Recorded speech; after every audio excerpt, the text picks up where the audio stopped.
Hello, कैसे हैं आप लोग? पढ़ाई कैसी चल रही है आप लोगों की? चलिए, मेरे प्लेटफॉर्म पे आप सबका स्वागत है। कैसे हैं आप लोग की? और सबका परिवार कैसा है? उम्मीद है अच्छे होंगे आप लोग। देखिए, आज हम लोग पाचन तंत्र में यकृत वाला सेक्शन पढ़ेंगे, ठीक है। इससे पहले मैंने माउथ कैविटी में सारी चीज़ें पढ़ा रखी है। माउथ कैविटी में टीथ, टंग, सलाइवा, सलाइवरी ग्लैंड्स सारी चीज़ें बता दिया है। इसके बाद ईसोफेगस के बारे में मैंने बता रखा है। इसके बाद हमने पढ़ा, देखिए एक बार रफ डायग्राम से अगर हम देखें,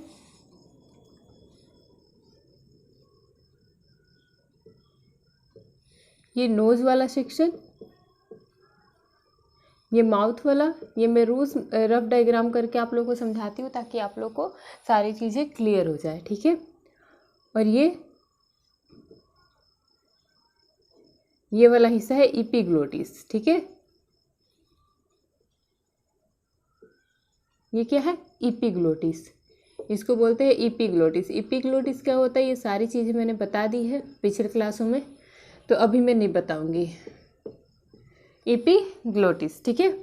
इसके बाद यहाँ से दो सेक्शन आता है, दो पाइप आता है गले में हमारे। कौन कौन से? दो पाइप है, एक तो एयर पाइप है और एक फूड पाइप है, ठीक है। ये हो गया, ये जाएगा कहाँ? ये एयर वाला है, एयर। और ये क्या है? Food pipe. फूड पाइप को क्या बोलते हैं? ईसोफेगस।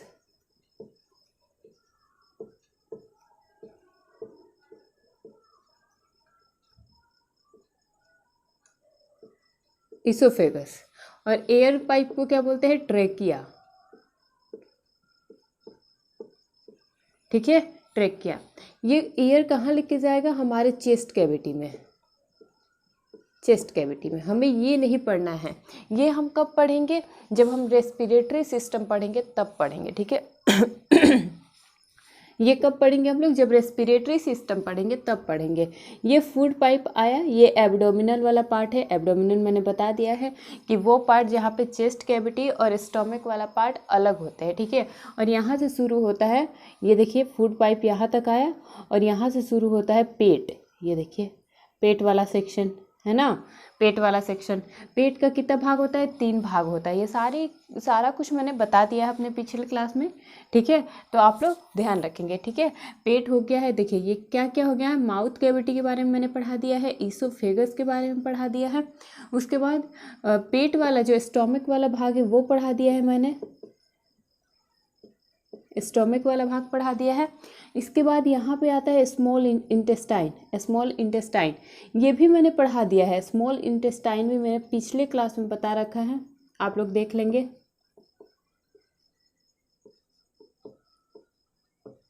स्मॉल इंटेस्टाइन, इससे पिछले वाली क्लास में स्मॉल इंटेस्टाइन ही मैंने पढ़ाया है, ठीक है।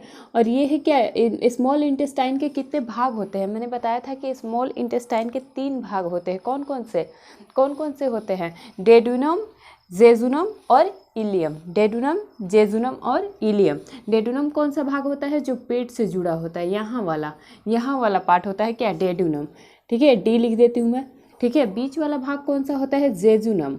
और ये लास्ट वाला भाग जहाँ से बड़ी आंत शुरू हो जाती है, वो जगह जहाँ पे छोटी आंत ख़त्म होती है और बड़ी आंत शुरू हो जाती है, उसको हम बोलते हैं इलियम वाला भाग। इलियम वाला भाग, ठीक है। इसको क्या बोलते हैं? इलियम वाला भाग।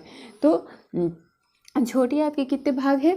3 भाग है, डेडुनम, जेजुनम और इलियम। डेडुनम, जेजुनम और इलियम, ये सारी चीज़ें मैंने अपने पिछले क्लास में बता रखा है, आप लोग जाके देख लेंगे। ये मुझे लगता है कि पाचन तंत्र का ये 8वां क्लास होने जा रहा है। 7 क्लास पहले हो चुकी हैं पाचन तंत्र में। बहुत ही डिटेल से, बहुत ही विस्तार से मैंने हर चीज़ के बारे में चर्चा किया है। तो जिन लोगों ने भी नहीं देखा है वो जाके क्लासेस को देखें, उन्हें ज़रूर फ़ायदा होगा, ठीक है। और जितने भी आपके वनडे एग्ज़ाम है, चाहे वो बिहार पुलिस हो, बिहार एसआई हो, या फिर एसएससी का कोई भी पेपर हो, उसके बाद जो बीपीएससी है, वो स्टेट लेवल का जिसका भी एग्ज़ाम हो, उन सारे एग्ज़ाम में इस चैप्टर से बहुत सारे क्वेश्चन बनते हैं, बहुत सारे क्वेश्चन बनते हैं। आप लोग अगर सेट लगाएंगे या प्रीवियस ईयर क्वेश्चन बनाएंगे तो आप लोग को क्वेश्चन देखने को मिलेगा। और इसी वाले ड्यूडेनम वाले भाग से यहाँ मैं मिटा रही हूँ। मैंने कल बताया था, कल भी मैंने पूरा इसका डायग्राम बनाया था और उसमें बताया बताया था लोकेशन कि कहाँ पे लीवर होता है, हमारे डिडेनम वाले पार्ट से यहाँ से जुड़ा होता है। लीवर किस साइड होता है, किस साइड होता है,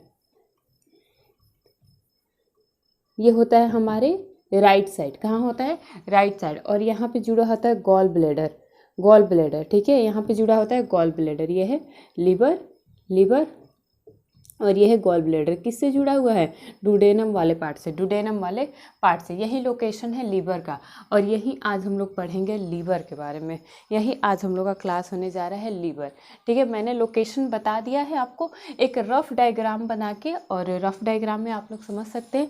लोकेशन आप लोग को दिख गया कि लीवर कहाँ है, छोटी आंत के डुडेनम वाले पार्ट से जुड़ा रहता है, राइट साइड होता है। पेनक्रियाज कहाँ होता है, पेनक्रियाज लेफ्ट साइड होता है, डुडेनम से ही जुड़ा होता है, यहाँ पे पेनक्रियाज होता है। लेकिन आज हम लोग लीवर के बारे में पढ़ेंगे, इसलिए मैंने लीवर को एक रफ डायग्राम के ज़रिए समझा दिया आपको, ठीक है। चलिए अब हम लीवर के बारे में जानते हैं। बहुत सारे फैक्ट्स, बहुत सारे फैक्ट्स। ऐसा कहा जाता है साइंस में या मेडिकल में, ऐसा कहा जाता है कि हमारा जो लीवर है ना, वो मिनिमम 500 कार्य हमारे शरीर के लिए करता है। 500 वर्क करता है हमारे बॉडी के लिए। सोचिए कितना इम्पोर्टेंट रोल प्ले करता है हमारी बॉडी के लिए लीवर, कितना इम्पोर्टेंट रोल प्ले करता है लीवर हमारे बॉडी के लिए। कितना कार्य करता है, 500, मिनिमम 500 कार्य करता है हमारी बॉडी के लिए, मिनिमम 500 कार्य करता है, ठीक है। तो आइए लीवर के बारे में जानते हैं। देखिए स्टडी को क्या बोलते हैं, लीवर की स्टडी को क्या बोलेंगे, स्टडी, लीवर की स्टडी को क्या बोलेंगे, लीवर के स्टडी को बोलेंगे हम हिपेटोलॉजी,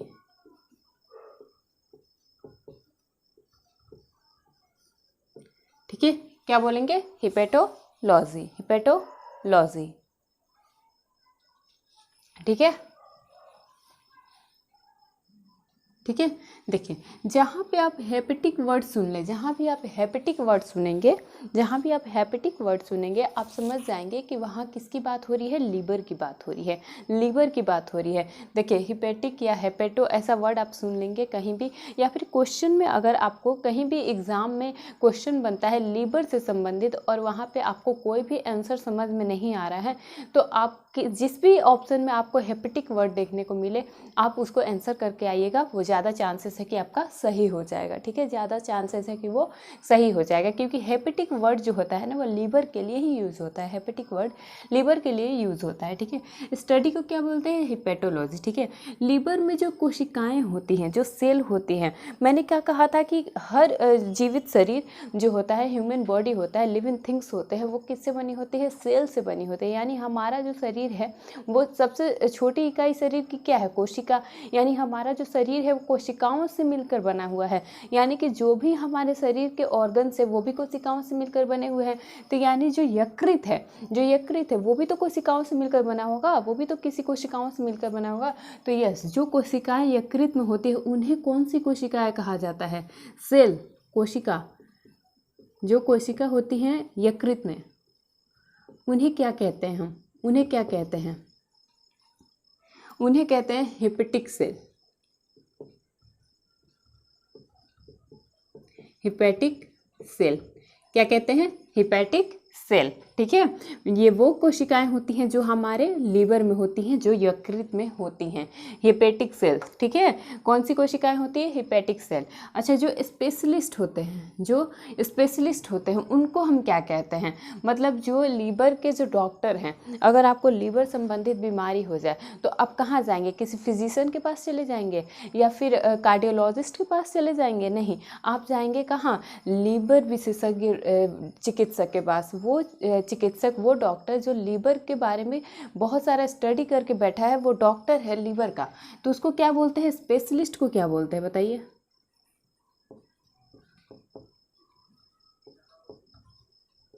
लीवर के स्पेशलिस्ट को क्या बोलते हैं, लीवर के स्पेशलिस्ट को बोलते हैं हिपैटोलॉजिस्ट।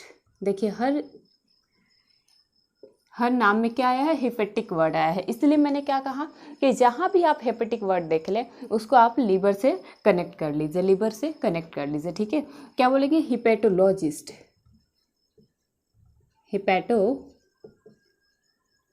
हिपैटोलॉजिस्ट,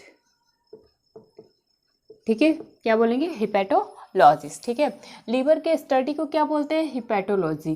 कोशिका, वो कोशिकाएं जो लीवर में होती हैं उन्हें क्या बोलते हैं? Hepatic cell. ठीक है, स्पेशलिस्ट, जो लीवर के जो स्पेशलिस्ट होते हैं, जो यकृत रोग विशेषज्ञ होते हैं, उनको क्या बोलते हैं? हिपैटोलॉजिस्ट। हिपैटोलॉजिस्ट। ठीक है, आइए अब हम देखते हैं कि लीवर जो होता है वो मिनिमम 500 कार्य करता है हमारी बॉडी के लिए। ठीक है, लिखेंगे यह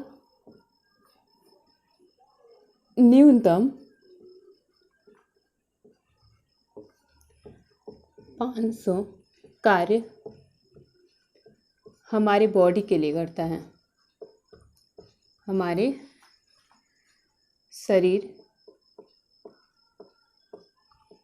के लिए करता है।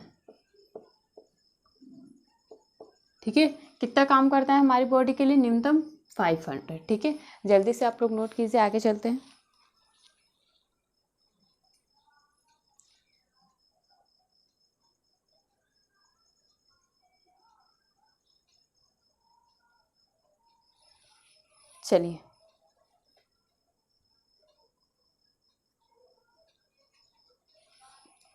चलिए, और अगला फैक्ट्स देखिए। अगला फैक्ट्स है लीवर के बारे में।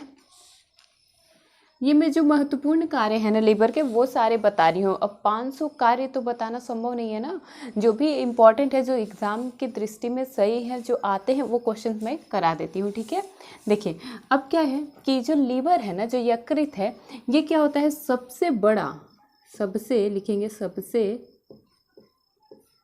बड़ा एवं सबसे भारी ग्रंथि होती है। यह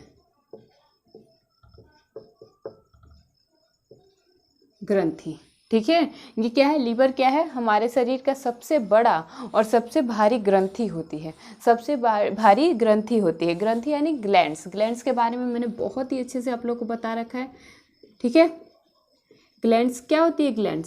ग्लैंड्स क्या होती है? वो भाग या वो अंग जो क्या बनाती है? तीन तरह के जूस बनाते हैं। क्या क्या बनाते हैं? या तो वो एंजाइम बनाएगी, या तो जूस बनाएगी, या क्या बनाएगी? क्या बनाएगा? हार्मोन्स बनाएगा। क्या क्या ग्लैंड्स क्या क्या बनाता है? 3 चीज़ें बनाता है। 3 चीज़ें बनाता है। बार बार आप लोगों को मैं समझाते जाती हूँ। देखिए, ग्लैंड्स क्या क्या करता है? 3 चीज़ें बनाता है। क्या क्या बनाता है? एक तो जूस बनाता है। कैसा जूस बनाता है? वो जूस बनाता है जो हमारी बॉडी के लिए हेल्पफुल होता है। यानी या तो वो पाचक जूस बनाएगा, कोई ना कोई जूस बनाएगा जो हमारे बॉडी के लिए इंपॉर्टेंट होगा। ठीक है, जूस। ठीक है, और या तो वो एंजाइम बनाए, एंजाइम। ठीक है, और या हार्मोन बनाए, हार्मोन। ठीक है, हार्मोन बनाए, जूस। और ये यकृत जो होती है वो क्या होती है? ये क्या बनाती है? जूस और एंजाइम बनाती है। यकृत क्या बनाती है? जूस बनाती है और एंजाइम बनाती है। इसीलिए यकृत को क्या कहते हैं हम? कि यकृत जो है वो एक्सोक्राइन ग्लैंड है। क्या है? एक्सोक्राइन ग्लैंड है। एक्सोक्राइन ग्लैंड किसे कहते हैं? जो जूस प्लस एंजाइम बनाता है। जो जूस प्लस एंजाइम बनाता है उसको क्या बोलते हैं? Exocrine gland. बता रखा है मैंने पिछले क्लासों में आप लोग को पूरे डिटेल में। मैंने ग्लैंड्स के बारे में हर क्लास में बताते आती हूँ, इसमें भी बता दिया है। ठीक है, जिन्हें भी नहीं पता होगा वो नोट कर लेंगे। ठीक है, एक्सोक्राइन ग्लैंड। एक्सोक्राइन ग्लैंड क्या होता है? जो जूस और एंजाइम दोनों बनाता है। ठीक है, इंडोक्राइन ग्लैंड्स कौन सा होता है? जो हार्मोन्स बनाता है। और मिक्स्ड ग्लैंड्स कौन से होते हैं? जो ये तीनों बनाते हैं उन्हें हम कहते हैं मिक्स्ड ग्लैंड। फिर से सुनेंगे कि जो जूस और एंजाइम बनाए, जो जूस और एंजाइम बनाए वो क्या होता है? एक्सोक्राइन ग्लैंड होता है। एक्सोक्राइन ग्लैंड को हिंदी में बोलते हैं बहिस्त्रावी ग्रंथि। बहिस्त्रावी ग्रंथि। जो हार्मोन्स बनाते हैं उन्हें हम कहते हैं अंतःस्त्रावी ग्रंथि, यानी इंडोक्राइन ग्लैंड्स। Endocrine glands. ठीक है, उसके बाद जो तीनों चीज़ बनाए, वैसा ऑर्गन जो तीनों चीज़ बनाए, यानी जूस भी बनाए, एंजाइम भी बनाए और हार्मोन भी बनाए, उन्हें हम कहते हैं मिक्स्ड ग्लैंड, यानी कि मिश्रित ग्रंथि। और मानव शरीर में एक ही मिश्रित ग्रंथि है, वो है हमारा पेनक्रियाज। पेनक्रियाज पेनक्रियाज क्या करता है, जूस भी बनाता है, एंजाइम भी बनाता है और हार्मोन भी बनाता है, ठीक है। इसलिए जो मिक्स्ड ग्लैंड होती है हमारी बॉडी में क्या होती है, पेनक्रियाज होती है। क्या बोले, लीवर जो होता है सबसे बड़ा एवं भारी ग्रंथि होता है, ठीक है, सबसे बड़ा एवं भारी ग्रंथि होता है। बताइए अब लिखिए, ये क्या है, एक बहिस्त्रावी ग्रंथि है। बहिस्त्रावी क्यों है, मैंने बता दिया क्यों है, क्योंकि ये जूस और एंजाइम बनाता है, जूस और एंजाइम बनाता है। लिखिए, यह एक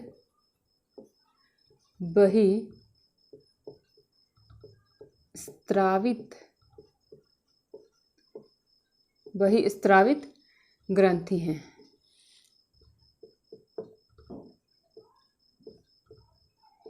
ठीक है। अब हृदय का भार, यकृत का भार कितना होता है, वजन कितना होता है, तो यकृत का वजन होता है, वजन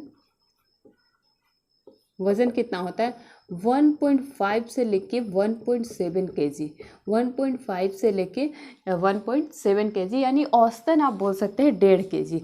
औसतन कितना होता है, औसतन बोल सकते हैं आप, औसतन आप बोल सकते हैं 1.5, ठीक है, केजी, यानी 1.5 केजी का, 1.5 केजी का हमारा क्या होता है, लीवर होता है, 1.5 केजी का लीवर होता है। अगला पॉइंट आप लिखेंगे, बहुत ही इंपॉर्टेंट पॉइंट है कि लीवर का पुनः निर्माण का जो क्षमता होता है वो सबसे अधिक होता है। हमारे ह्यूमन बॉडी में लीवर का पुनः निर्माण की क्षमता यानी रीजेनरेट का जो पावर होता है वो सबसे ज़्यादा होता है। रीजेनरेट का जो पावर होता है वो सबसे ज़्यादा होता है, यानी पुनः निर्माण की क्षमता सबसे अधिक लीवर का क्या होता है, यकृत का पुनः निर्माण का क्षमता सबसे अधिक होता है, पुनः निर्माण की क्षमता सबसे अधिक, ठीक है, सबसे अधिक होता है, पुनः निर्माण का क्षमता सबसे अधिक होता है, यानी जो इसकी सेल्स होती हैं उनमें पुनः निर्माण की जो क्षमता होती है वो सबसे ज़्यादा होती है। और सबसे कम किसकी होती है, हमारी न्यूरॉन सेल्स की, हमारी जो तंत्रिका कोशिकाएं होती हैं उनकी, यानी जो आपको ब्रेन से संबंधित कोई बीमारी हो गया वो आप देखते हैं कि सालों साल तक ठीक नहीं होती हैं। यानी क्यों नहीं ठीक होती है, क्योंकि उनकी जो सेल है वो डैमेज हो चुकी है, और डैमेज सेल जो होती है वो जल्दी से रिपेयर नहीं हो पाती है, रीजेनरेट खुद को नहीं कर पाती हैं। इसीलिए हमारा जो तंत्रिका तंत्र से संबंधित जो बीमारियां होती हैं वो बहुत न के बराबर ठीक होती हैं, और होती भी है तो बहुत धीरे धीरे होती हैं, ठीक है। क्योंकि वहाँ की जो सेल्स की रीजेनरेट का पावर है वो सबसे कम होता है, और सबसे ज़्यादा किसका होता है, लीवर का। अगर किसी व्यक्ति का लीवर खराब हो जाए, ध्यान से सुनिएगा कि अगर किसी व्यक्ति का लीवर खराब हो जाए और आप उस व्यक्ति को अपना लीवर डोनेट करते हैं, यानी आपका जो लीवर है स्वस्थ है, ठीक है। डोनेशन तो तभी हो सकता है ना कि जब आपके ऑर्गन स्वस्थ होंगे। तो अब एक स्वस्थ व्यक्ति जो होता है दूसरे रोगी व्यक्ति को अगर लीवर डोनेट करता है, तो आप ध्यान दीजिए कि अगर स्वस्थ व्यक्ति अपने लीवर का 75% लीवर अगर डोनेट कर दे, 75% लीवर अगर डोनेट कर दे, ये लीवर है, ये लीवर, ठीक है, ये लीवर है, ठीक है। अगर कोई व्यक्ति को ट्रांसप्लांट होता है, लीवर डोनेट करता है, तो मान लीजिए कि वो अपना 75% लीवर क्या करता है, डोनेट कर देता है, 75%, यानी 75% लीवर क्या करता है, दे देता है। इसके पास कितना बचे, 25%, ठीक है, 25% है। ये क्या है, स्वस्थ लीवर है, स्वस्थ, यानी इसमें कोई प्रॉब्लम नहीं है इस लीवर में, ठीक है, इस लीवर में कोई भी प्रॉब्लम नहीं है। इसने कितना डोनेट कर दिया, 75%, कितना अभी इसके पास है, 25%। और 2 सप्ताह के अंदर, 2 वीक्स के अंदर क्या होगा, 2 सप्ताह के अंदर क्या होगा, ये सेकंड व्यक्ति का जो लीवर होगा वो पूरा बन के तैयार हो जाएगा। ये जो जिसने डोनेट किया है सेकंड व्यक्ति को लीवर, इसका भी पूरा लीवर बन के तैयार हो जाएगा। यानी कि आप देख सकते हैं कि कितना ज़्यादा पुनः निर्माण की क्षमता इसमें है, कितना ज़्यादा पुनः निर्माण की क्षमता इसमें है, ठीक है, कितना ज़्यादा पुनः निर्माण की क्षमता हमारे लीवर में है। यानी इस व्यक्ति का भी, जिसको डोनेट किया उसने 75% लीवर, उसका भी 2 वीक में बन के कंप्लीट हो जाएगा पूरा लीवर। और जिस व्यक्ति ने दिया, यानी फर्स्ट व्यक्ति जिसने अपना 75% लीवर दूसरे व्यक्ति को डोनेट किया, उसका भी 2 वीक्स में लीवर जो है पूरा बनकर तैयार हो जाएगा, पूरा बनकर तैयार हो जाएगा। यानी सबसे ज़्यादा रीजेनरेट की पावर जिसमें होती है वो लीवर होता है, ठीक है। होता है। जल्दी से आप लोग नोट कीजिए, आगे चलते हैं।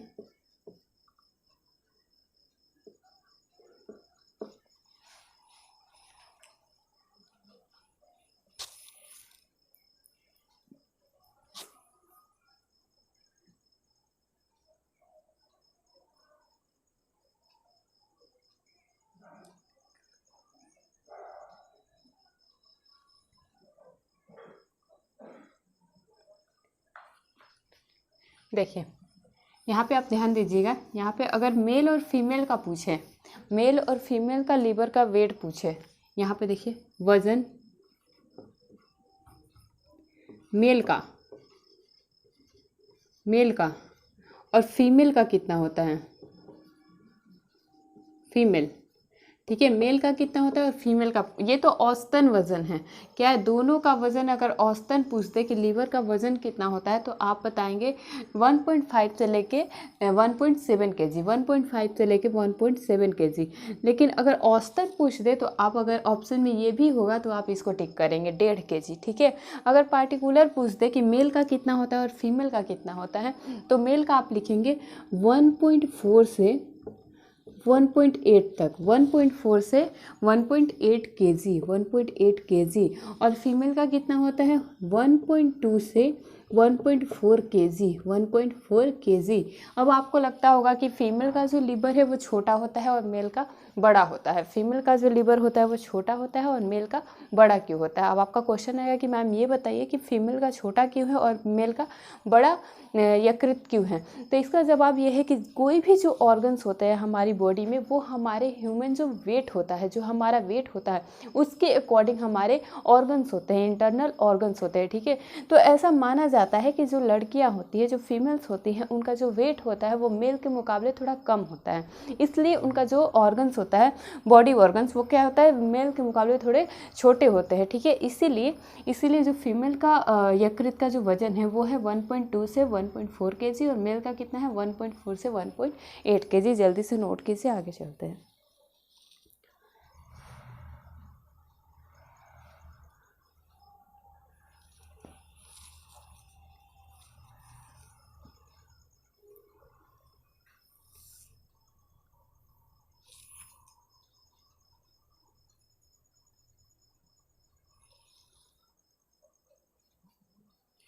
चलिए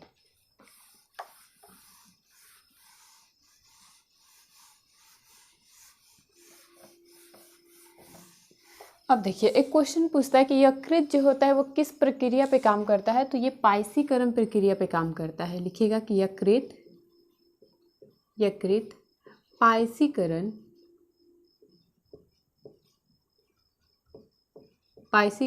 यानी इमल्सिफिकेशन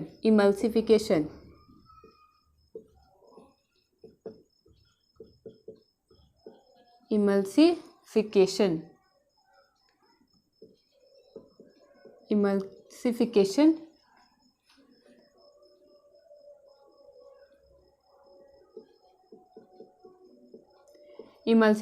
प्रोसेस पे काम करता है, प्रक्रिया पर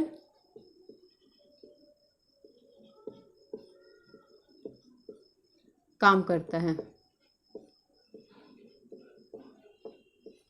ठीक है। किस प्रक्रिया पे काम करता है ये इमल्सिफिकेशन, पाइशीकरण प्रक्रिया पे काम करता है। अब देखिए यकृत क्या बनाता है, यकृत कैसा जूस बनाता है, ये तो मैंने बता दिया कि यकृत जूस बनाता है। कौन सा जूस बनाता है, ये बनाता है बाइल जूस, पीत रस बनाता है। यकृत क्या बनाता है, पीत रस बनाता है। कभी कभी आपने देखा होगा कि अगर आप ओवर ईटिंग कर लेते हैं, बहुत ज़्यादा खा लेते हैं, यानी कि जो आपका डाइट है उससे आप हैवी खाना कुछ खा लेते हैं, ठीक है, तो क्या होता है लीवर जो होता है ना बहुत ज़्यादा पीत रस बनाता है। उस भोजन को पचाने के लिए लीवर को बहुत काम करना पड़ता है, अत्यधिक मात्रा में पीत रस बनाता है। और इससे क्या होता है, एक तो अधिक खाने से हमें क्या होता है गैस्ट्रिक की बीमारियां हो जाती हैं, ठीक है। अगर आप डाइट सही से लेंगे तो आपको गैस्ट्रिक की बीमारी कभी नहीं होगी, ठीक है। यानी कि जब आप अधिक भोजन कर लेते हैं तो यानी कि HCl, पेट हमारा क्या करेगा, HCl ज़्यादा बनाएगा। HCl जब ज़्यादा बनेगा तो हमारा पेट क्या हो जाएगा, एसिडिक हो जाएगा, पेट क्या हो जाएगा, एसिडिक हो जाएगा। जाएगा। तो क्या होगा कि जब एसिडिक ज़्यादा हो जाएगा यानी हमें गैस्ट्रिक की शिकायत हो जाएगी, ठीक है, गैस्ट्रिक की शिकायत हो जाएगी। तो देखिएगा कि हमारा जो यकृत है वो क्या बनाता है, पीत रस बनाता है, पीत रस, पीत रस, पीत रस यानी बाइल जूस, इंग्लिश में बोलते हैं बाइल जूस, बाइल जूस बनाता है, ठीक है, बाइल जूस बनाता है। इसका बाइल जूस का कलर कैसा होता है बताइए आप लोग।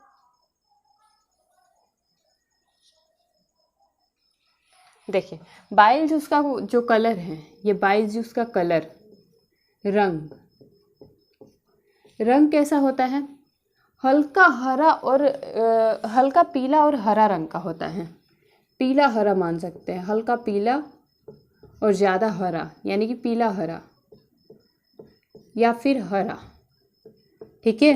कलर कैसा होता है बाइल जूस का, बाइल जूस का रंग होता है हरा, पीला हरा या हरा, ठीक है। कहीं कहीं नीला हरा भी दिया होगा, नीला हरा, ठीक है, ऐसे नीला हरा। तो जो भी आपको ऑप्शन मिलेगा वो आप टिक करके आएंगे, ठीक है।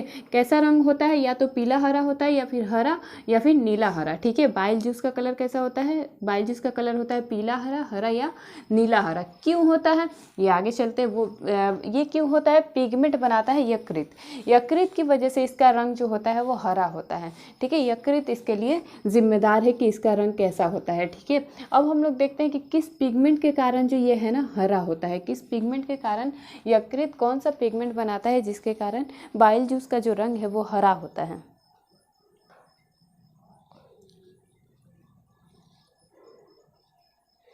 ठीक है, इसका पीएच देख लीजिए, पीत रस का पीएच कितना होता है, पीएच देखिए, पीएच क्या होता है 7.8, 7.8 कितना होता है 7.8 से 7.8 से 8.5, 7.8 से 8.5, यानी ये किस प्रकृति का है, किस प्रकृति का है, ये क्षारीय है, क्या है क्षारीय,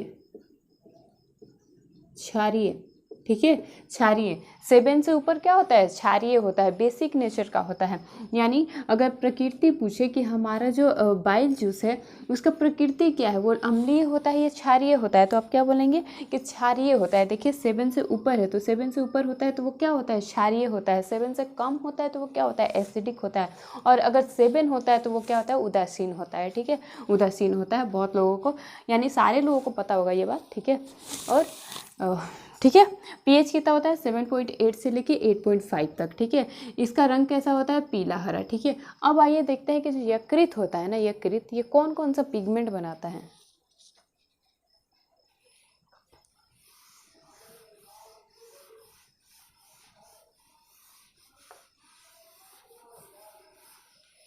देखिए यकृत जो होता है ना 2 पिगमेंट बनाता है, 2 पिगमेंट, 2 वर्णक, पिगमेंट को क्या बोलते हैं हिंदी में वर्णक, ठीक है। 2 वर्णक बनाता है, कौन कौन सा बनाता है देखिए, पहला तो बनाता है, पहला बनाता है बिलीरुबिन, बिलीरुबिन,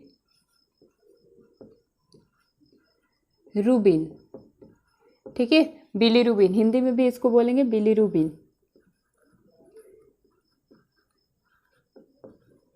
बिलीरुबिन, ठीक है। ये कौन बना रहा है यकृत बना रहा है, 2 वर्णक बनाता है यकृत, कौन कौन सा बिलीरुबिन और बिलीवर्डिन, बिलीवर्डिन याद रखेंगे आप लोग, बिलीवर्डिन, ठीक है, बिलीरुबिन और बिलीवर्डिन,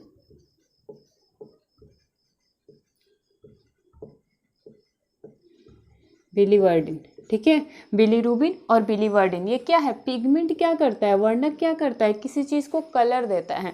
यानी कि हमारा बचपन से हम लोग पढ़ते आ रहे हैं कि जो पेड़ पौधे होते हैं उनकी पत्तियां कैसे किस रंग की होती है, हरे रंग की होती है, किस वर्णक के कारण हरी होती है, तो क्या बोलते हैं उसको क्लोरोफिल, क्लोरोफिल के कारण क्या होती है हरी होती है पत्तियां, क्लोरोफिल के कारण क्या होती है हरी होती है। यानी वो क्या है क्लोरोफिल क्या है एक पिगमेंट है, कौन सा पिगमेंट है कौन सा पिगमेंट है जो हरा रंग दे रहा है, पौधों को हरा रंग दे रहा है, ठीक है। ये क्या है, ये भी एक पिगमेंट है। कौन बनाता है, यकृत बनाता है। कौन कौन सा पिगमेंट है, बिलीरुबिन और बिलीवर्डिन। बिलीरुबिन किस रंग के लिए जिम्मेदार होता है, तो ये पीला रंग देता है। बिलीरुबिन क्या देता है, पीला रंग। लिखेंगे पीला रंग। कौन सा रंग देता है ये, पीला रंग। बिलीरुबिन कैसा कलर देता है, जब भी क्वेश्चन पूछेगा बिलीरुबिन कैसा कलर देता है तो पीला रंग देता है, ठीक है। बिलीवर्डिन कैसा कलर देता है, तो ये देता है हरा रंग, ठीक है, हरा रंग, ठीक है। अब देखिए हमारी बॉडी में पीला रंग किस में होता है और हरा रंग किस में होता है। तो हरा रंग तो अभी मैंने बताया कि बाइल जूस का जो रंग कैसा होता है वो हरा होता है, यानी पीतरस। पीतरस का रंग कैसा होता है, पीतरस। पीतरस यानी बाइल जूस। बाइल जूस का कैसा होता है रंग, हरा, बाइल जूस, ठीक है। और पीला रंग किसका होता है, प्लाज्मा का होता है। पीला रंग किसका होता है, प्लाज्मा, प्लाज्मा, ठीक है। पीला रंग किसका होता है, हमारे ब्लड का, प्लाज्मा का। और प्लाज्मा के बारे में बहुत ही डिटेल में मैंने क्लास ले रखा है। जब ब्लड में पढ़ा रही थी, जब ब्लड वाला चैप्टर में कंप्लीट करवा रही थी, वहाँ मैंने प्लाज्मा के बारे में बहुत ही अच्छे से बताया है, आप लोगों को बहुत ही अच्छे से बताया है। तो जिन्होंने भी वो क्लास नहीं देखा है वो जाके देख सकते हैं। मेरे चैनल को सब्सक्राइब कीजिए, बेल आइकन प्रेस कीजिए, ताकि मेरा जो भी क्लास है उसका नोटिफिकेशन आपको मिल जाए। और जितनी भी क्लासेस प्रीवियस में डली हुई हैं वो जाके आप लोग देखिए, आपके वनडे एग्जाम के लिए काफ़ी इंपॉर्टेंट है। चाहे वो शिक्षक का एग्जाम हो आपका, चाहे वो बीपीएससी का हो, चाहे कोई भी स्टेट पीसीएस हो, या फिर कोई भी वनडे एग्जाम के लिए ये क्लासेस काफ़ी इंपॉर्टेंट है, ठीक है। प्लाज्मा, ठीक है। पीला रंग कौन देता है, प्लाज्मा देता है। और पीतरस का कैसा कलर होता है, पीतरस का कलर होता है ग्रीन, ठीक है। अब पता चला कि कौन ये ग्रीन रंग देता है, पीतरस को ग्रीन रंग कौन देता है, तो पीतरस को ग्रीन रंग देता है यकृत। ये यकृत क्या करता है, दो वर्णक बनाता है। कौन कौन सा, बिलीरुबिन बनाता है और बिलीवर्डिन बनाता है। बिलीरुबिन बनाता है और बिलीवर्डिन बनाता है। बिलीरुबिन कौन सा कलर देता है, पीला रंग। बिलीवर्डिन कौन सा, देखिए बहुत ही कंफ्यूजन होता है यहाँ पे बिलीरुबिन और बिलीवर्डिन में, तो आप लोग प्लीज़ थोड़ा सा याद रखेंगे, ठीक है। बिलीवर्डिन कौन सा कलर देता है, हरा रंग देता है। और हरा रंग हमारे बॉडी में किसका होता है, पीतरस का होता है, ठीक है, पीतरस का। चलिए मिटाओ, स्क्रीनशॉट लीजिए, ठीक है।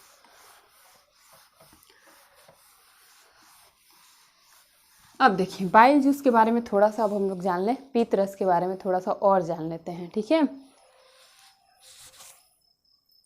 पीतरस का पीएच हम लोगों ने जान लिया। अब देखिए कि बाइल जूस में होता क्या क्या है, बाइल जूस में, पीतरस में होता क्या क्या है, बताइए आप लोग, पीतरस में क्या क्या होता है, कमेंट कीजिए फटाफट। पीतरस में क्या क्या होता है,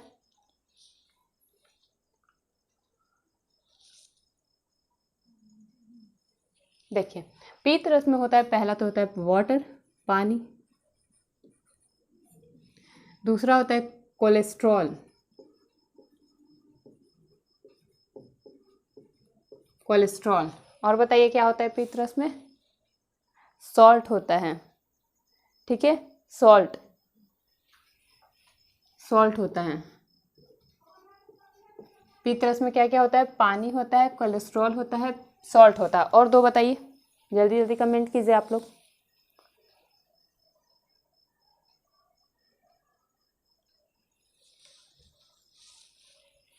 चलिए हम ही बता देते हैं। देखिए एक तो पानी, कोलेस्ट्रॉल, सॉल्ट, और इसमें होता है फोस्फोलिपिड्स।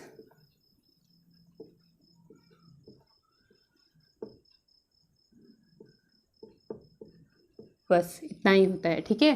क्या क्या होता है बाइल जूस में, क्या क्या होता है, पानी होता है, कोलेस्ट्रॉल होता है, सॉल्ट होता है, और फोस्फोलिपिड्स होता है, फोस्फोलिपिड्स होता है, ठीक है। अब तक हमने पीतरस के बारे में क्या क्या जाना, पीतरस के बारे में हमने ये जाना कि पीतरस बनाता कौन है, यकृत बनाता है।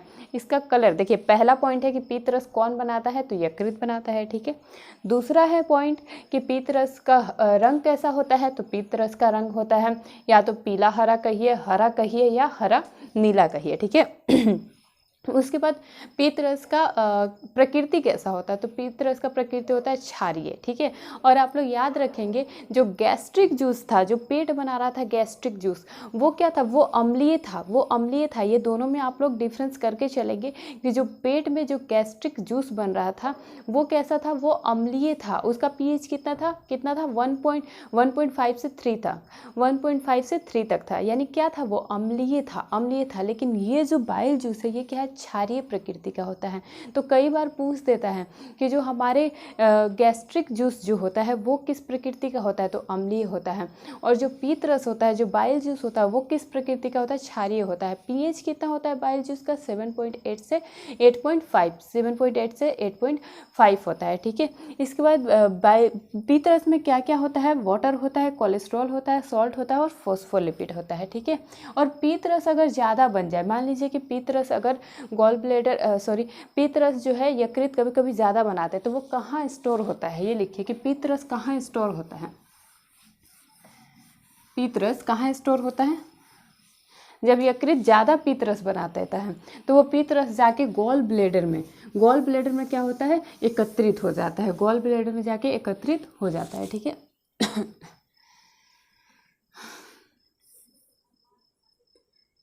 जब यकृत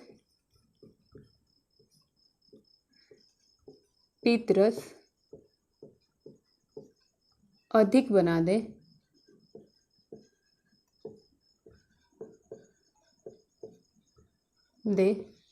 तो वो कहाँ जाता है, गॉल ब्लैडर में, गॉल ब्लैडर में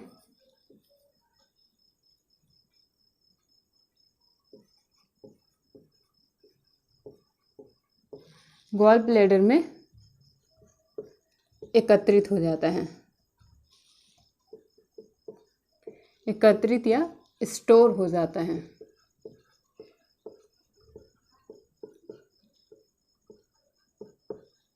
ठीक है। जब पीतरस ज़्यादा बना देगा यकृत तो कहाँ जाएगा, गॉल ब्लैडर में, ठीक है, गॉल ब्लैडर में जाएगा। चलिए आगे चलिए।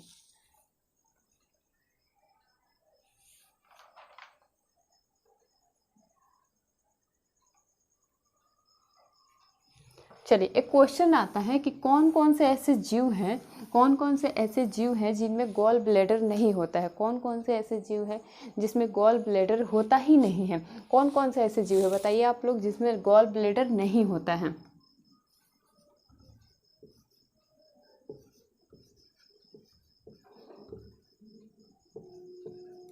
गॉल ब्लैडर नहीं होता है, किस किस में नहीं होता है, देखिए हॉर्स में नहीं होता है,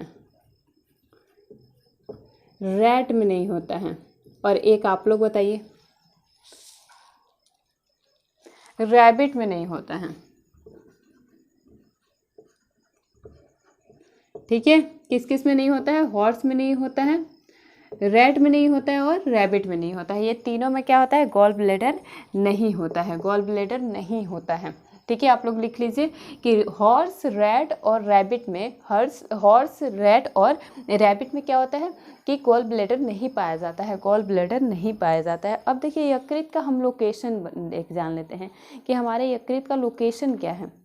अगर कोई पूछे कि यकृत हमारे बॉडी में कहाँ है प्रॉपरली, तो वो जान लीजिए कहाँ है।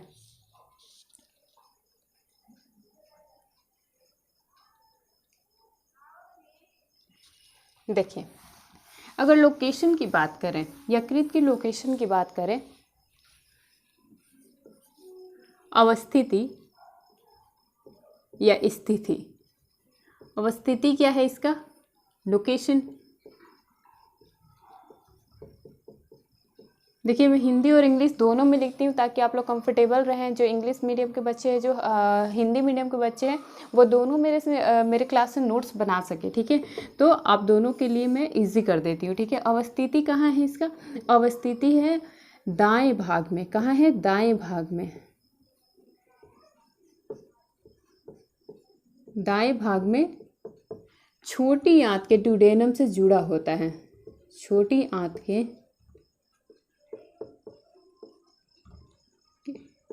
ड्यूडेनम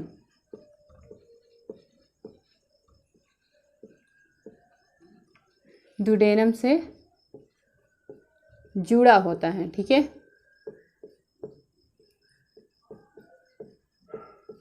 याद रहेगा आप लोग का लोकेशन। वैसे भी मैंने अभी रफ डायग्राम में आप लोगों को यही बताया कि जो लीवर होता है वो राइट साइड में होता है और ड्यूडेनम से जुड़ा होता है, ड्यूडेनम से जुड़ा होता है, ठीक है। चलिए नोट कीजिए, आगे चलते हैं।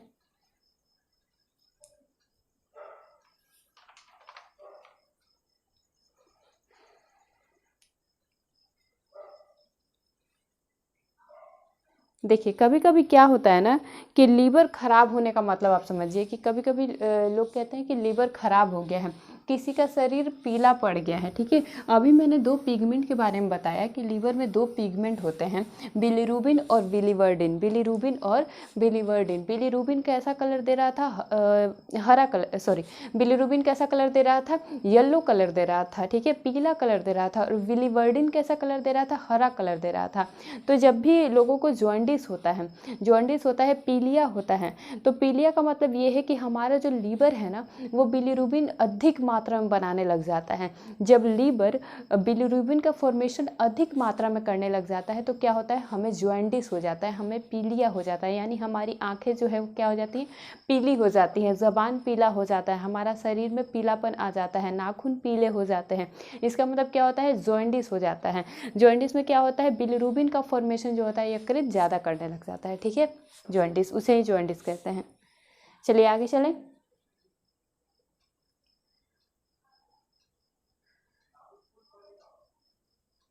अब देखिए यकृत जो है ना वो कौन कौन सा प्रोटीन बनाता है।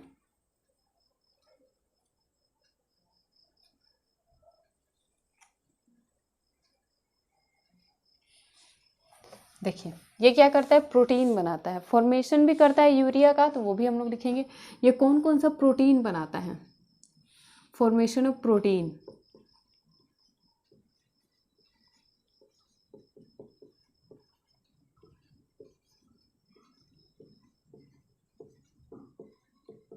ठीक है, ये दो प्रोटीन का फॉर्मेशन करता है, कौन कौन सा, पहला तो है हिपेरिन,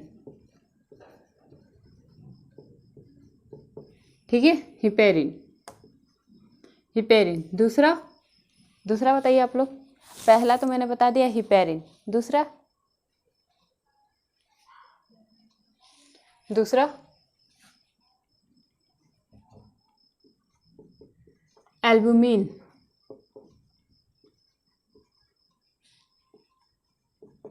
एल्बुमिन प्रोटीन।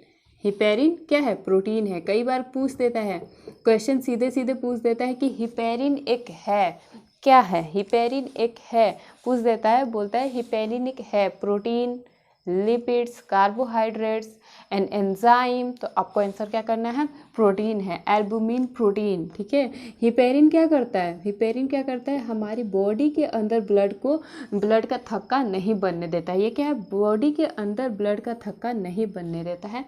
ये सारी चीज़ें मैंने अपने ब्लड वाले चैप्टर में बता रखा है, तो आप लोग जाके देख लीजिएगा, ठीक है, ठीक है। Formation of protein. अब क्या करता है, लीवर यूरिया का फॉर्मेशन करता है, ठीक है। लिखेंगे यूरिया का फॉर्मेशन। लीवर क्या करता है, यूरिया,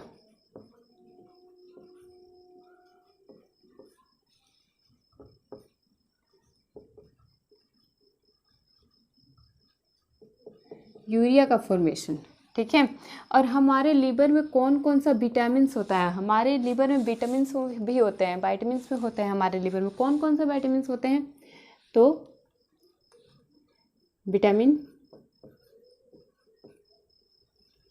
लिखेंगे, कौन कौन सा विटामिन होता है, तो ये होता है ए,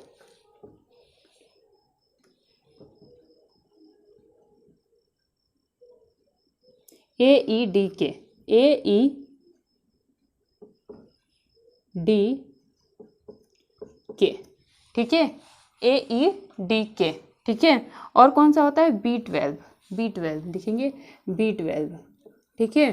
तो विटामिन्स, विटामिन्स AED के, B12 हमारे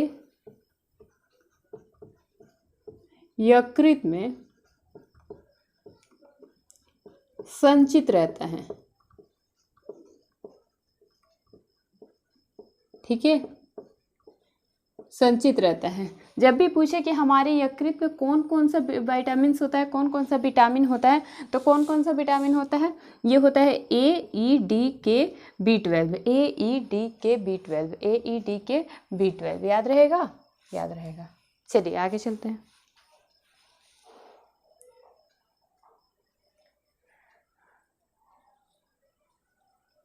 देखिए हमारा जो लीवर है ना,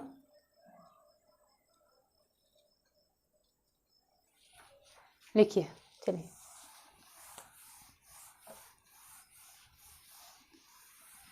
ये क्या करता है, ग्लाइकोजेनेसिस, लिखिए,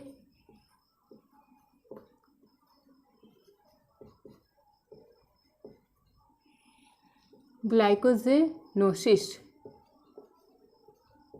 ग्लाइकोजेनोसिस प्रक्रिया क्या होता है, बताइए आप लोग। ग्लाइकोजेनोसिस प्रक्रिया द्वारा ये क्या करता है, ग्लूकोज को ग्लाइकोजन में चेंज करता है, ठीक है। ग्लाइकोजेनोसिस प्रक्रिया द्वारा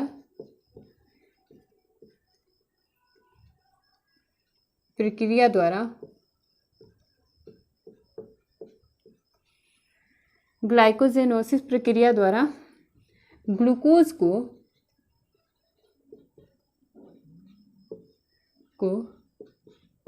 ग्लाइकोजन में तोड़ता है,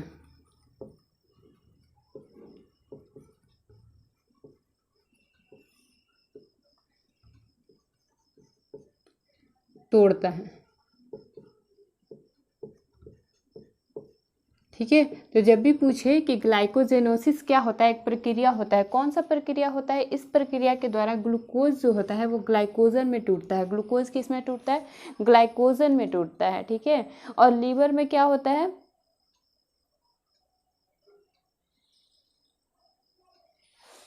और ये ग्लाइकोजन कहाँ रिजर्व होता है, ग्लाइकोजन, ये ग्लाइकोजन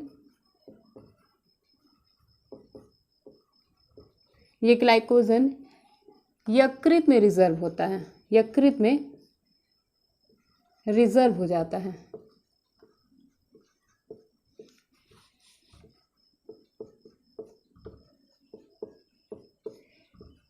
देखिए ये ग्लाइकोजन होता क्या है, ये ग्लाइकोजन होता है एनर्जी, ये ग्लाइकोजन होता है क्या है, एनर्जी होता है ये ग्लाइकोजन।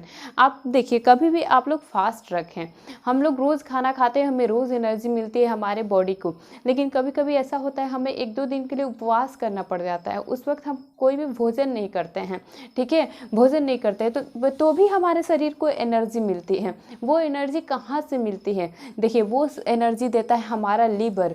क्यों, कैसे, क्योंकि ये क्या किया है, ग्लाइकोजन को स्टोर करके रखा है, मतलब पहले ही से ये क्या है कि स्टोर हाउस है। आप लिख सकते हैं कि हमारा लीवर क्या होता है, एज ए स्टोर हाउस काम करता है, स्टोर हाउस,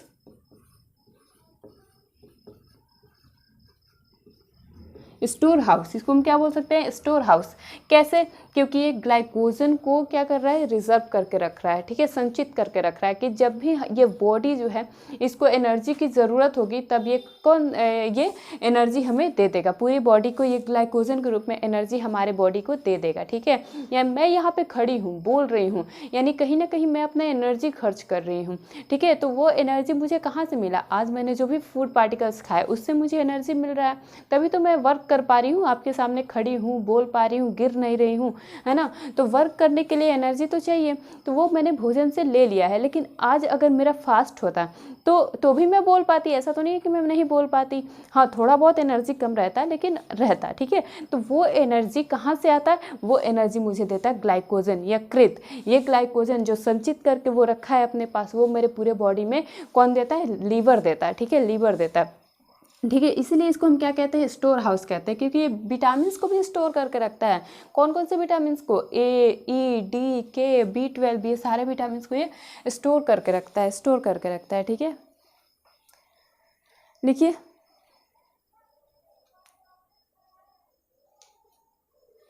अब देखिए हमारे जो लीवर है ना, इसमें होती है कूपर सेल्स, कुछ कूपर सेल्स होती हैं। अब जानिए कि कूपर सेल्स क्या होती हैं, लीवर में क्या होती है, कूपर सेल्स होती हैं। यकृत में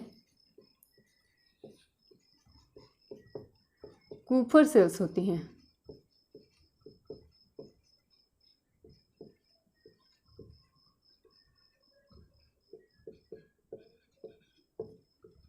ये कूपर सेल्स क्या होती हैं? ये कूपर सेल्स जो होती है ना, ये फेगोसाइटिक नेचर की होती हैं। फेगोसाइटिक का मतलब क्या होता है? भक्षण करने वाली कोशिकाएं, भक्षण करने वाली कोशिकाएं, ठीक है। इसको लिखेंगे कि फेगोसाइटिक नेचर की ये होती हैं, फेगोसाइटिक।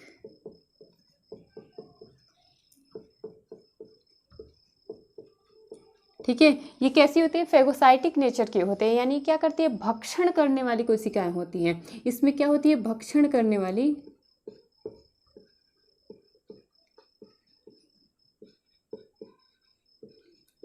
कोशिका, ठीक है, भक्षण करने वाली कोशिका, ठीक है। फेगोसाइटिक नेचर की ये होती है। कैसी होती है? Phagocytic nature. एक बार वीडियो चल रहा है नहीं, देख लूँ मैं।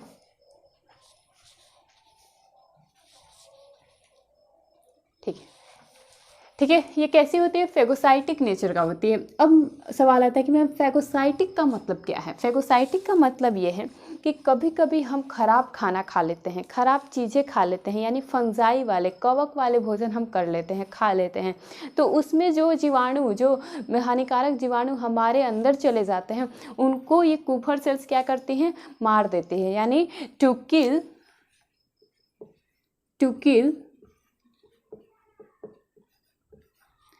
वायरस, बैक्टीरिया,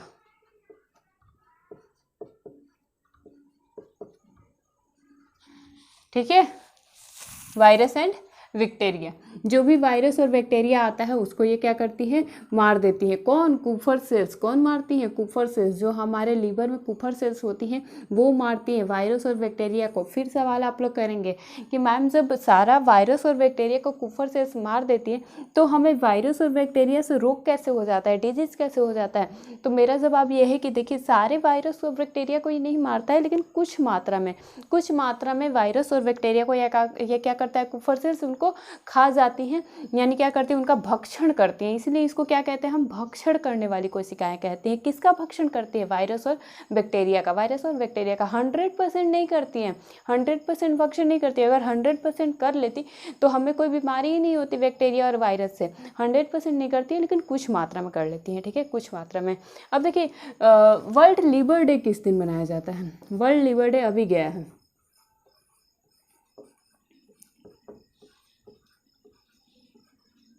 बताइए आप लोग। वर्ल्ड लिवर डे, क्योंकि लिवर डे के दिन मैंने पूरा एक क्लास लिया है लिवर के बारे में। जिन्होंने भी नहीं देखा वो जाके देख सकते हैं। वैसे तो आज का क्लास में मैं लिवर का करा रही हूँ, लेकिन वर्ल्ड लिवर डे के दिन भी मैंने लिवर के बारे में विस्तार चर्चा किया था, ठीक है।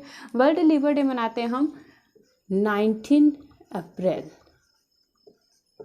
19 अप्रैल को हम बनाते हैं वर्ल्ड लिवर डे। क्यों मनाते हैं? क्योंकि आजकल लीवर से संबंधित रोगी हमारे इंडिया में बहुत ज़्यादा हो गए हैं। इंडिया में क्या, पूरे वर्ल्ड में।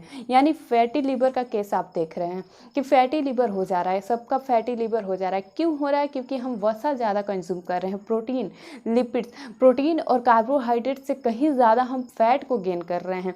आजकल जो चाइनीज़ खाना आ गया है हमारे मार्केट में, चाउमीन, बर्गर, वो क्या है? फैट है।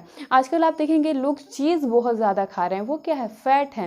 फैट है, फैट के रूप में वो क्या करता है? जम जाता है, हमारे लीवर के लिए काफ़ी नुकसानदेह है। वो क्या करता है? हमारे लीवर को फैटी कर देता है। इसीलिए रोग के बारे में लोगों को बताने के लिए, जागरूक करने के लिए ये दिवस मनाया जाने लगा 19 अप्रैल को, world liver day, world liver day, ठीक है। चलिए आगे चलें।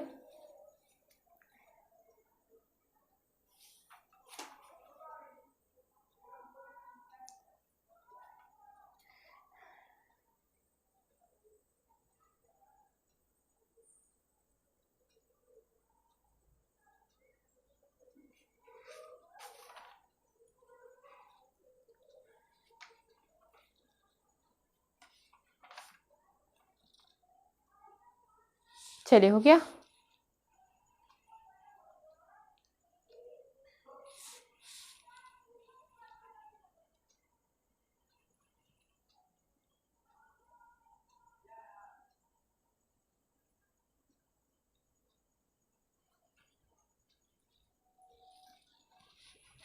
चलिए,